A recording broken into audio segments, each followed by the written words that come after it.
রাজনৈতিক অস্থিতিশীলতায় টালমাটাল ফ্রান্সে আগামী ৪৮ ঘণ্টার মধ্যে নতুন প্রধানমন্ত্রী নিয়োগ দিতে যাচ্ছেন দেশটির প্রেসিডেন্ট ইমানুয়েল ম্যাক্রো। ফ্রান্সের প্রেসিডেন্টের সরকারি বাসভবন এবং দপ্তর এলিসি প্রেসিডেন্সিয়াল প্যালেসের এক উচ্চপদস্থ কর্মকর্তা এই তথ্য নিশ্চিত করেছেন। অধিকাংশ আইন প্রণেতা পার্লামেন্ট ভেঙে দেওয়ার বিপক্ষে বলে মন্তব্য করেন তিনি। সম্প্রতি জাতীয় বাজেট কাটছাঁট নিয়ে সরকারের প্রতি ক্ষুব্ধ হয়ে ওঠে ফ্রান্সের জনগণ ও বিরোধী দলগুলো।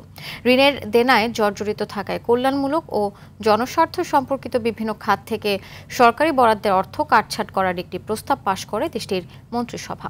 পাশ হওয়া সেই প্রস্তাব অনুযায়ী বাজেট সংস্কারের অংশ হিসেবে বিভিন্ন খাত থেকে রাষ্ট্রীয় বরাদ্দের মোট $৪,৪০০ কোটি ছেঁটে ফেলা হয়। এতে ব্যাপক ক্ষুব্ধ হন ফ্রান্সের সাধারণ জনগণ।